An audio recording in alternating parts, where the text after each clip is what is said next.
The same restrictions will be with the victims if they're sitting in the front row. They can't be videoed.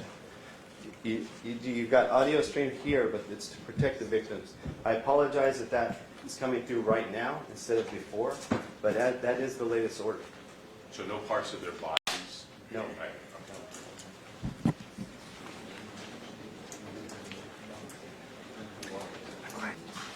Remain seated, come to order, court now in session. Morning, ladies and gentlemen.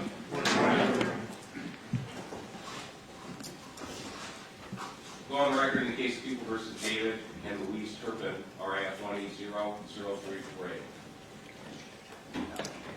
Morning, Your Honor. Jeff Moore from Ms. Turpin. She is present for the court of custody. And good morning, Your Honor. Allison Lowe on behalf of David Turpin, also on his behalf, Brian Castro and Judith Warner present. Morning, Your Honor. Kim Degoni for the people. Good morning. Kevin Beecham for the people. All right, we are here today for sentencing, and before we go into sentencing, the court is going to make a verbal order as it relates to the media. What you can do is that you'll be free to audio record anything that goes on during the course of the proceedings. You're also free to video record everything except, and photograph for that matter, everything except when the victims come to the podium to make their statement. At that point, any cameras need to be put down next to you or on your lap. Any cell phone needs to be put in your pocket and away. And any video camera needs to face the floor or the wall or somewhere else away from where the victims are. This is a specific request by the victims, and I'm going to honor that. You will be allowed to audio record. You're certainly free to do any recording that you wish as far as take notes. But there is to be no video or still photographs taken of the victims when they come out to address the court. All right. So with that said, I did speak with counsel before the court took the bench, and there is a glitch that we need to correct with respect to the sentencing. There are two counts, counts 29 and 32, which both Mr. and Mrs. Turpin entered pleas to. And that was to the 236 of the Penal Code, that being the crime of false imprisonment. It was anticipated that that plea would be pursuant to Penal Code Section 237B, which is false imprisonment of a dependent adult.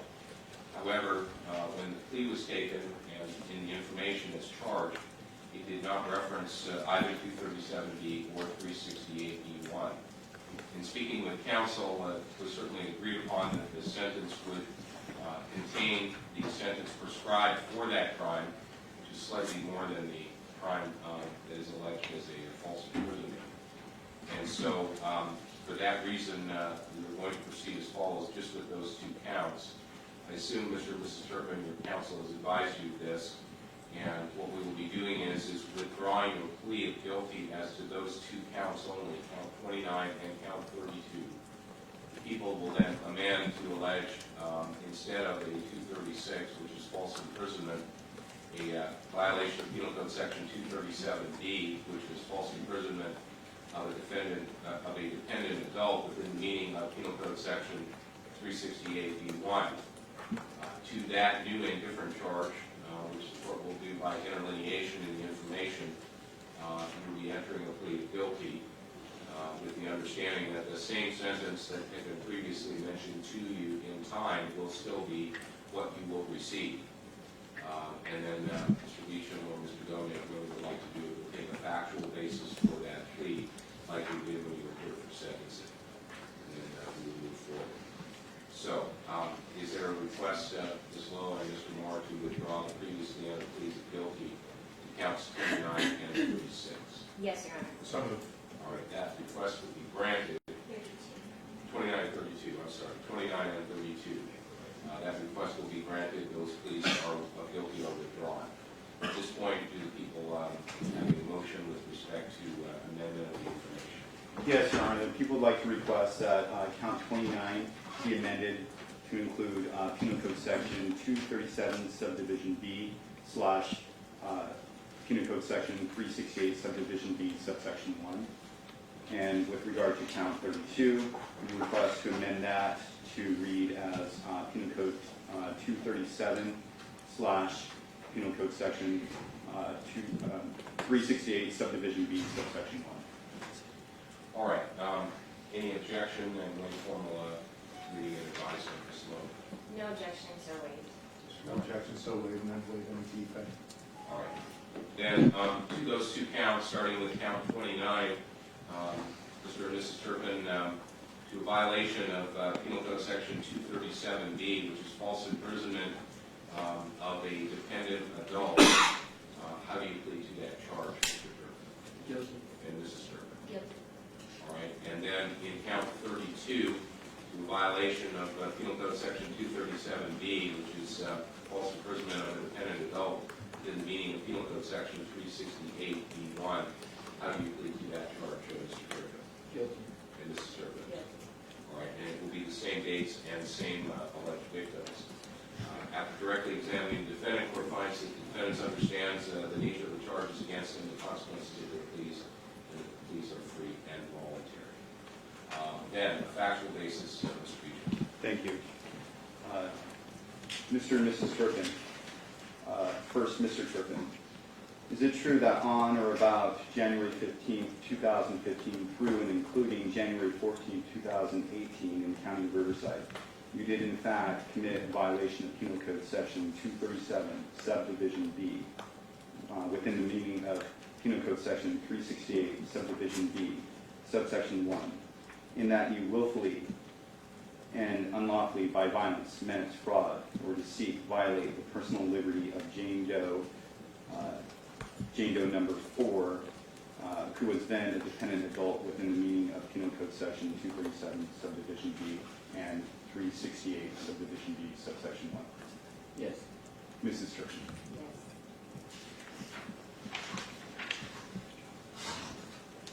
Yes. Again, Mr. and Mrs. Turpin, Mr. Turpin.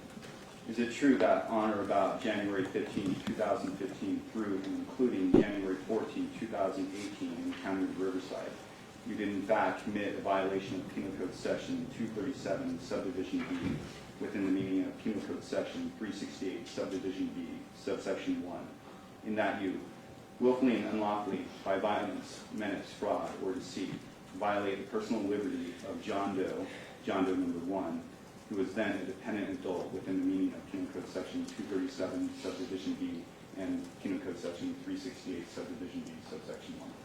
Yes. Mrs. Turpin. All right, based on those questions and those answers, the court will find a factual basis. All right, with that said, we will then come to sentencing. Start Ms. Lowe, is there any legal cause for a formal arraignment or judgment? No legal cause, so waived, Your Honor. Mr. Moore? Illegal cause, so waived, and we waive time for sentencing on those last two charges as well.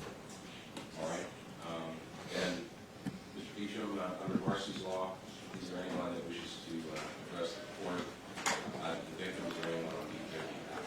Yes, Your Honor. At this time, people would like to have Jane Doe number 4 come forward. Ms. Gagonia will go get her. And at this time, cameras. Yes, cameras down.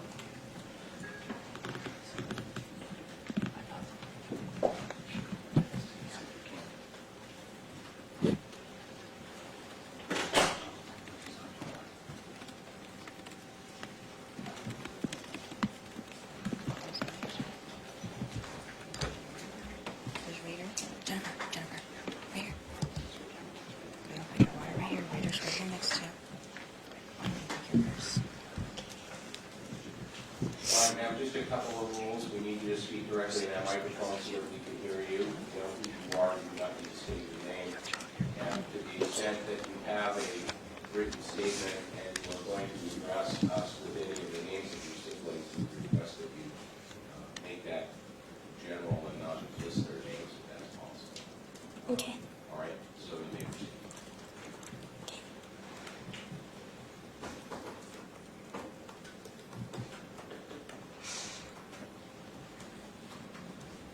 Sorry. My parents took my whole life from me, but now I'm taking my life back. I'm in college now and living independently. I love hanging out with my friends and life is great. I believe everything happens for a reason. Life may have been bad, but it made me strong. I fought to become the person I am. I saw my dad change my mom. They almost changed me, but I realized what was happening. I immediately did what I could to not become like that. I'm a fighter, I'm strong, and I'm shooting through life like a rocket.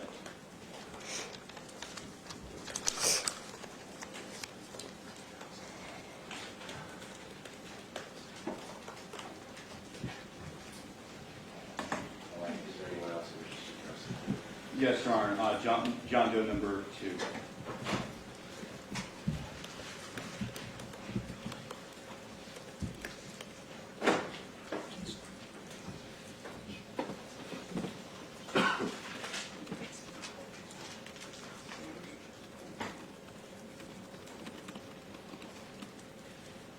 Your Honor, we had asked earlier if we could shoot the defendants while the... Yes, that's fine, just not the victims. Thank you.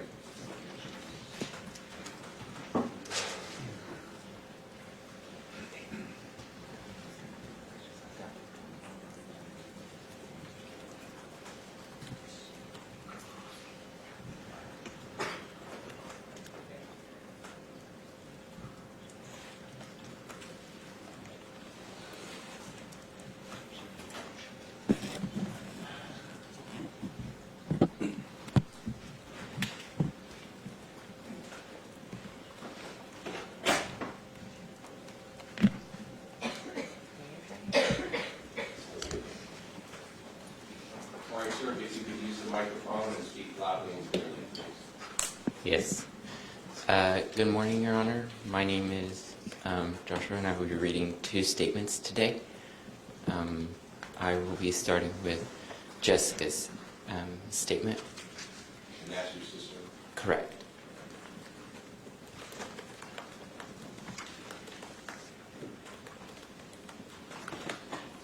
I love both of my parents so much.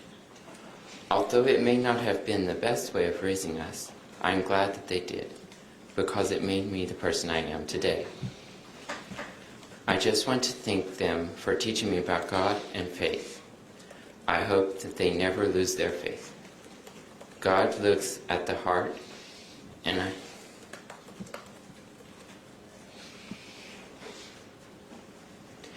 I know He sees theirs. Sorry. Sorry, you.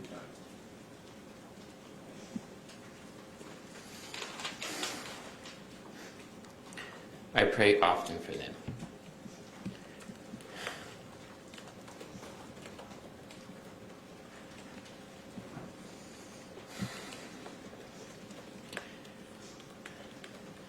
I am doing well. I am going to college full time. I have an apartment, and I am able to transport myself independently by bus, bike, or walking. We are not supposed to necessarily understand God's will, but we are only to follow and to trust in Him. For as the heavens are higher than the earth, so are my ways higher than yours, and my thoughts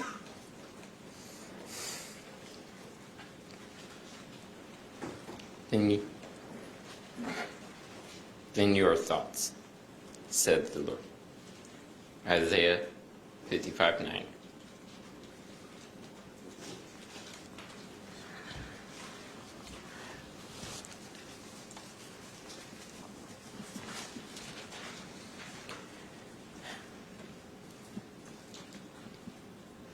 Never lose faith.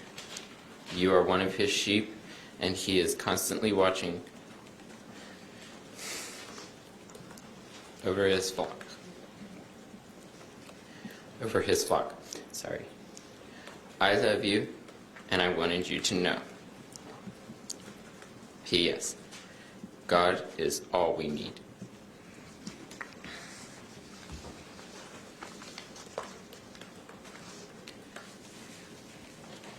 The next statement I will read is my own.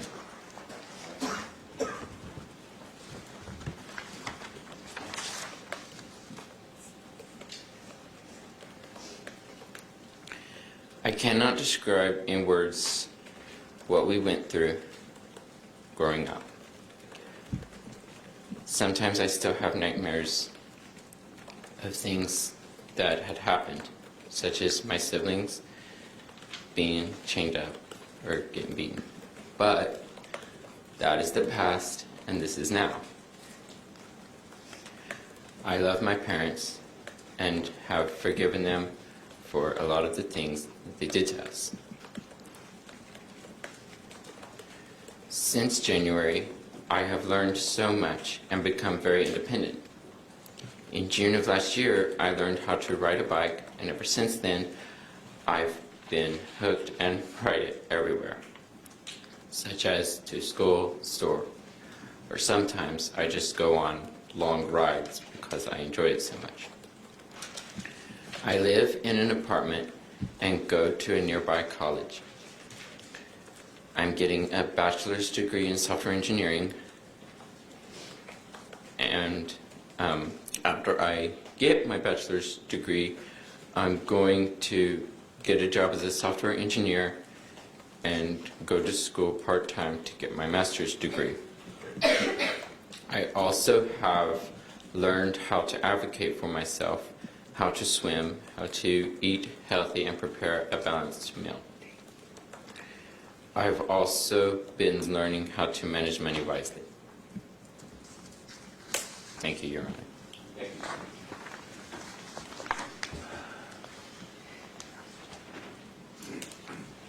Your Honor, there's another, one of the Marcy's Law attorneys would like to make one impact statement. All right, can you state your name for the record, spell both first and last, and then to the extent you're reading from someone, if you could either just use first name or Jane Doe, Your Honor. My name is Janet LaTourette, JANETLATOURETTE.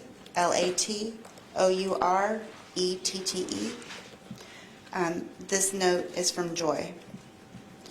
I want the court to know that our parents loved each other and loved each of their children. People in Texas, even friends, said our parents were having too many children. Our parents didn't agree. They felt that God blessed them with all their children. So they kept away from the world and trusted God would guide them through life. Our mother wrote 2 small notes to our father. The first note reads, "Always let God be in control of your life. We have a perfect life because God has always taken such good care of us. I am so thankful to God for this. I would love for us to pray together on a regular basis. Spend our time with God will make our life more awesome." The second note reads, "Children are the most awesome gift ever. I've always known our precious and wonderful children are. When they are your own, it's even awesome. The best gifts ever." Through the years, things became more and more overwhelming, but they kept trusting in God. I remember our mother sitting in her recliner and crying, saying she don't know what to do. She didn't want to use rope or chain, but she was afraid her children were taking in too much sugar and caffeine. The reason our parents didn't stop buying the soda was because Father needed it for work. He would fall asleep driving and got in an accident. They didn't know what else to do. I believe our parents feared if they asked for help, they would lose their children. Our parents didn't know we were malnourished. They thought we all got the gene from our mother because she was so small. I remember Mother saying, "God has blessed us with healthy children." Our parents would get us pizza and Mexican food every other week, and sometimes more than once a week. Our mother would always tell us to let her know if we are still hungry, and she will give us more. Their first child went to a public school. They started noticing she wasn't really learning much, So mothers started teaching her at home and saw a big difference. Our parents decided to start homeschooling all their children. It worked out good at first, but through the years it became very overwhelming. I believe our parents were afraid to put us in public school for many reasons. They felt that God put it on their hearts to homeschool. When we came to California, people treated us so much better, and people started telling us our family was a blessing. Our parents finally felt safe to start taking us out as a family. They got us annual passes to Disneyland and took us to see the Grand Canyon, Flintstone Park, Vegas, etc. Every year, from as far back as I can remember, our parents tried to give us the nicest Christmas they could. They would get us what we wanted, even if they couldn't afford it. They always tried to keep up with our birthdays every year, too. Closer to the end, things became more overwhelming again. I truly believe most of this was because our mother lost both of her parents in 2016. I feel like 25 years is too long. I believe with all my heart that our parents tried their best to raise all 13 of us, and they wanted to give us a good life. They believed everything they did was to protect us. If at all possible, I would really appreciate if the court would place our parents as close to the detention center they are in right now, so if we ever want to visit them, we can. Also, I want the 2-year restraining order lifted, and I want to be allowed to talk to both my parents by phone. Thank you for hearing my statement.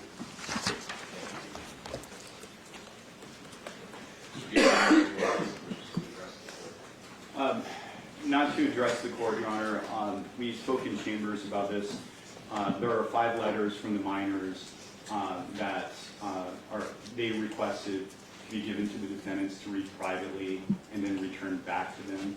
We received those letters from their advocate, Rosemary Giron, and after today's proceeding, we will allow Mr. and Mrs. Turpin to read those letters privately and then return them back to the DA's office, in which we'll return them back to the minor victims. Any objections to that? No, Your Honor. All right, then after the proceedings. All right, then, Ms. Law, on behalf of Mr. Turpin, is there any one that wants to speak on his behalf, or does Mr. Turpin wish to address the court? Mr. Turpin wishes to address the court now. All right, sir, you may do so. If you could just please use the microphone, make sure you can all hear.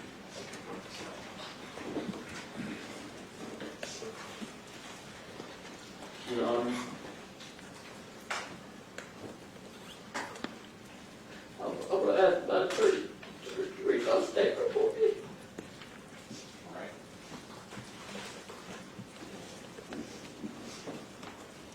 Your Honor, I thank God for all of my children. Each one of them is a blessing from God. My homeschooling and discipline had good intentions. I never intended for any harm to come to my children. I'm sorry if I've done anything to cause them harm. I'm glad we were able to resolve this case without my children being forced to testify. I love my children, and I believe my children love me. I hope and pray that my children can stay close to each other and look out for each other, since their mother and father cannot be there for them and with them. I hope the very best for my children in their future. I hope my oldest son successfully completes the 2 college degrees he's been working on.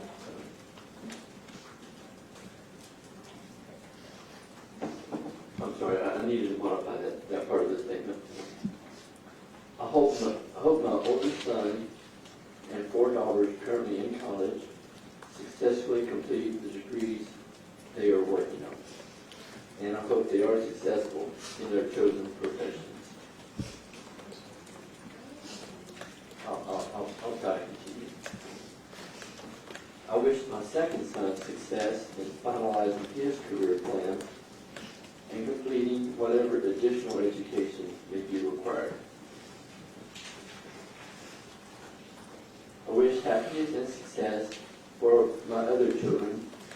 they complete their lower level education and make productive plans for their future. I am so proud of each and every one of my children. I miss all of my children, and I will be praying for them. I long for the opportunity to have contact with them again. Thank you. Thank you, sir. Is there anyone else that wishes to speak on behalf of Mr. Turpin? No, Your Honor, thank you. Mr. Moore, is there anyone that wishes to speak on behalf of Mrs. Turpin or Mrs. Turpin? Yes, we do have a statement from Ms. Turpin. Just one moment. She'll be reading from All right. You speak loudly and clearly into the microphone.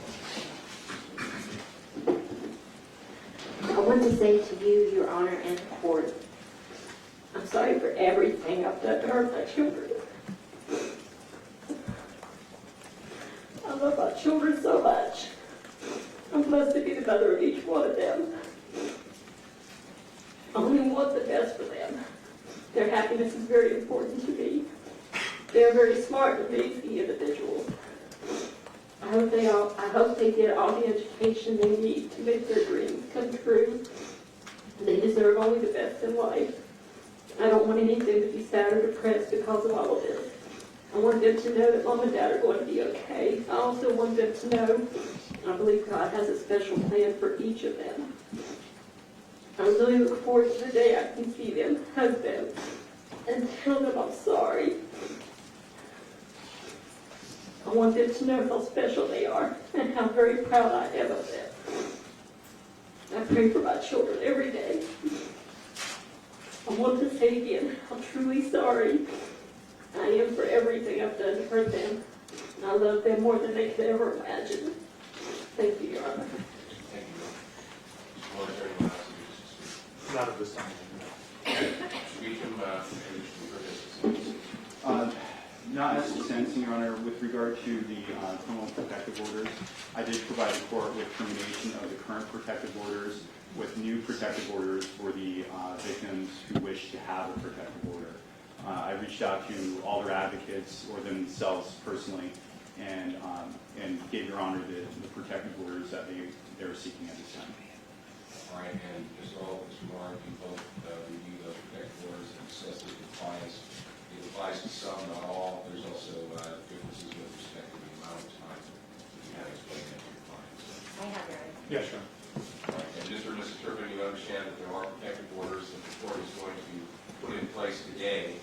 Those protective orders are going to be different depending upon who the child is, what they've requested, in addition to the length of time. To the extent there is a protective order in effect, that does preclude you from being able to have any personal contact, any contact by mail, in any sort of writing form, whether it be email, text, or any social media, even through third persons, except as ordered by a court, where you may have limited contact. Other than that, the contact is excluded. You understand that, Mr. Turpin? And Mrs. Turpin? Yes. All right, so this time the court will terminate previously ordered protective orders and will sign the new protective orders as well. Mr. Beecham, is there anything further? Not from the people. Thank you very much. All of you wish to be heard as to sentencing. No, Your Honor. Mr. Moore? No. All right. Before I sentence both the candidates, when I received this case some time ago, and as the case continued in my court up until today's date, there is one consistent theme that goes through my mind. I think it was referenced earlier by one of the children, and that is that children are indeed a gift. They're a gift to their parents, they're a gift to their family, to their friends, and they're a gift to society. They're a gift to their parents in the sense that the parent should be joyful of firsts in their child's life. First day of school, first date, first graduation, first job, marriage.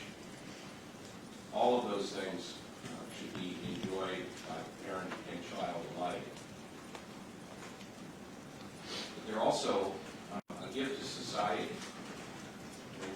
society because you don't know what a child is going to do when they go through their schooling and seek their occupation. Maybe they'll become a scientist and discover a cure for some disease, or maybe they'll be a doctor or a first responder and save someone's life. Or maybe they'll enter the military to protect our country. Or maybe they'll just otherwise become a good citizen who makes the world a better place. The selfish, cruel, and inhumane treatment of your own children has deprived them, your family, your friends, and society, and especially those of you, those gifts. Their lives have been permanently altered in their ability to learn, grow, and thrive. You have delayed their mental, physical, and emotional development. To the extent that they do thrive, it appears from today that perhaps a couple of them are, it will be not because of you both, but in spite of you both. You have severed the ability to interact and raise your children. You have created and brought into this world. The only reason that your punishment is less than the maximum time, in my opinion, is because you accepted responsibility at an early stage of the proceedings, and you spared your children from having to relive the humiliation and the harm they endured in that house of horrors.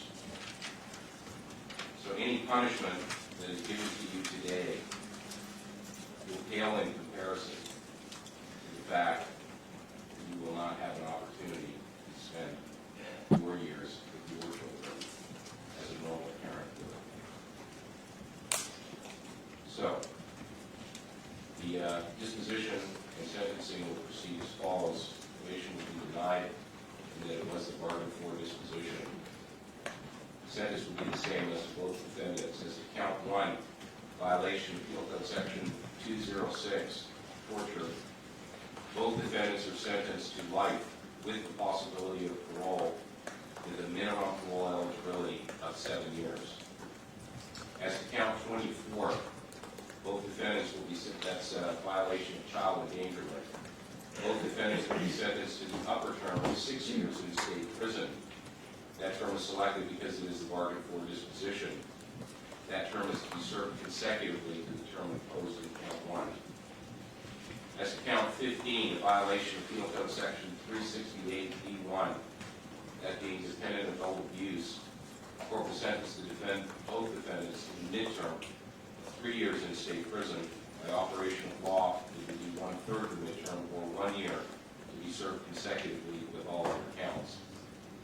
As to count 16, a violation of Penal Code Section 368B1, that being the charge of dependent adult abuse, the court will sentence the defendants to the midterm of 3 years in state prison. By operation of law, it will be 1/3 the midterm, or 1 year. That 1 year is to be served consecutive with all other counts. As to count 17, a violation of Penal Code Section 368B1, violation of dependent adult abuse. Both defendants will be sentenced to the midterm of 3 years in state prison. Again, by operation of law, that would be 1 year to be served consecutive to all other counts. In count 18, a violation of Penal Code Section 368B1, dependent adult abuse. Both defendants will be sentenced to the midterm of 3 years in state prison. By operation of law, that would be 1 year, and that will be served consecutively to all other counts. In count 19, a violation of Penal Code Section 368, subdivision B, subsection 1, violation of dependent adult abuse. Both defendants will be sentenced to the midterm of 3 years in state prison. By operation of law, that would be 1 year to be served consecutively with all other counts. As to count 20, violation of Penal Code Section 368B1, both defendants will be sentenced for dependent adult abuse to the midterm of 3 years in state prison. By operation of law, that will be 1 year to be served consecutively to all other counts. As to count 26, violation of Penal Code Section 273A, subdivision A, child endangerment. Both defendants will be sentenced to the midterm of 4 years in state prison.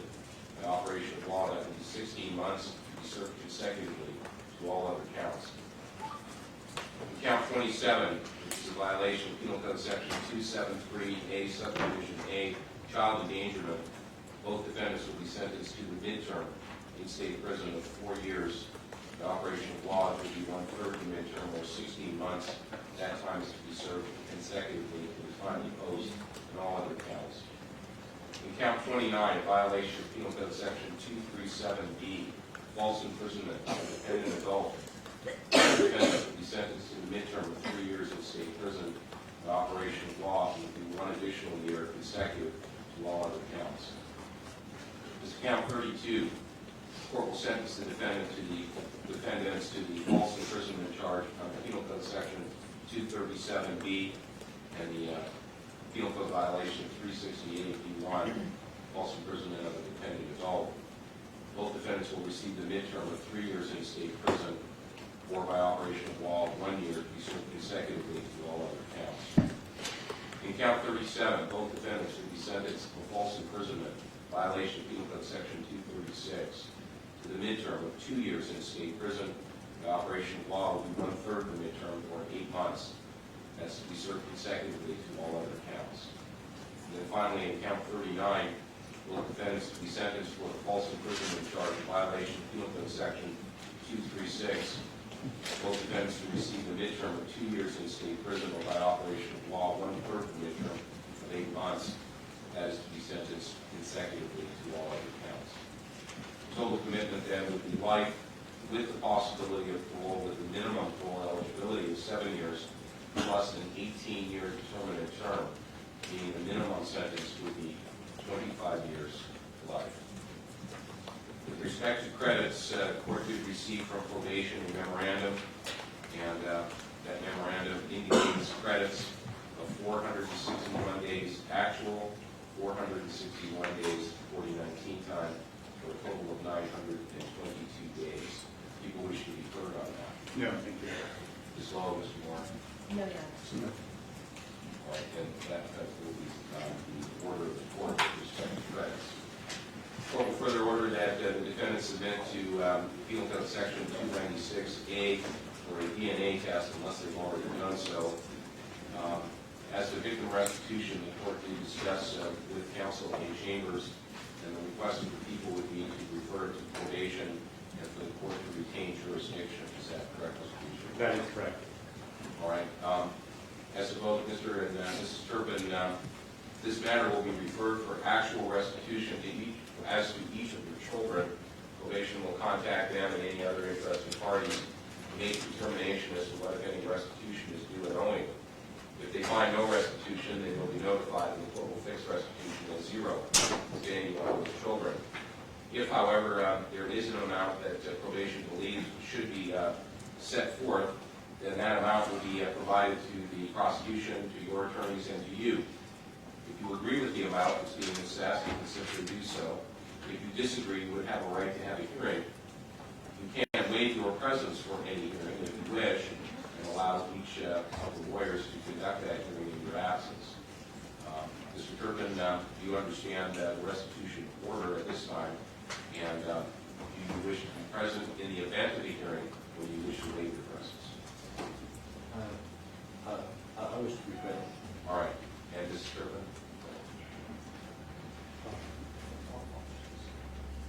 I'd like to be present. All right. So if in the event there is a dispute as to restitution, both defendants will be ordered transported from state prison to be present in court. Matters referred to the Riverside County Probation Department for determination of any restitution as to any and all victims. As to the restitution fine under 1202.4 and the parole revocation fine under 1202.45, it would be the court's intention to impose the maximum given the number of years that the defendants are serving. However, given the increase in case law, unless the people have some evidence to the court that they have the ability to pay, I'd be inclined to stay those two fines. We should be here. People submit, Your Honor. So, Submit that. at this time, as to both defendants, the court will impose a restitution fine under 1202.4 of the Penal Code of $10,000. A light fine will be imposed under 1202.45. Both of those fines are stayed pending the defendant's ability to be able to reimburse the state with respect to those sums. The fines which the court is going to impose, however, is first under Government Code Section 70373, $30 per conviction. There are 14 convictions. There will be a total of $420 as to each defendant. And then the Court Operations Assessment Fee, which is $40 per conviction, under Penal Code Section 1465.8A1. And so those 14 convictions times 40 would be $560. Mr. and Mrs. Turpin, if in the event the Department of Corrections and the parole board acting through them decide that you should receive parole of some sort after you served your sentence, if you were to be paroled, that parole would be for life. And that means that if you were to violate any term or condition of the parole, you would go back to state prison for another life term. Do you understand that, Mr. Turpin? And this is it. The court also is cognizant of the firearms relinquishment requirement. In Chambers, the court was advised that Mrs. Turpin did not have any firearms. Is that correct, Mr. Moore? It is, and I have the prohibited persons relinquishment form to provide to probation after this hearing. All right, and Ms. Lowe, you would indicate that, at least at the current time, other than 2 firearms that were confiscated at the time of the arrest and search warrant, that no other firearms were in the possession of Mr. Turpin. That's correct, Your Honor. All right, so the court will order that both counsel are to fill out those forms and provide same to the court. And with respect to the 2 firearms that are currently in custody, they are to be disposed of in the normal course.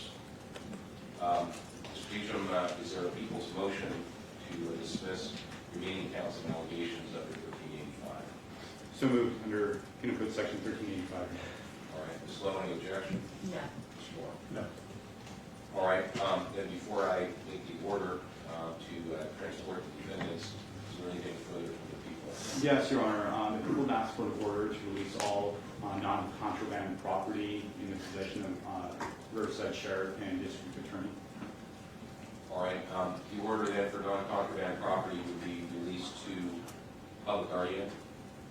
Public guardian or representatives for the minors. Any objection to that, Ms. Lowe? No, Your Honor. Mr. Moore? No. Or destruction of any unwanted property. All right, it will be part of the order. Anything further for the people? No, thank you very much. Ms. Lowe, anything on behalf of Mr. Turpin? Not on behalf of Mr. Turpin. I think that Mr. Moore is going to raise an issue that we have talked about before. All right. To the extent that the court has authority or jurisdiction, we are asking for an entry in the minutes stating that you have no objection to them communicating once they are incarcerated in the Department of Corrections. All right, people have any objection to Mr. and Mrs. Turpin communicating with each other by letter or whatever form while they're in custody? Not with each other, no. All right. Thank you. Anything further? No. All right, at this time, we'll order that defendants be transported forthwith to the Department of Corrections for immediate housing in that prison system. Thank you, counsel. Thank you, Your Honor. Recess.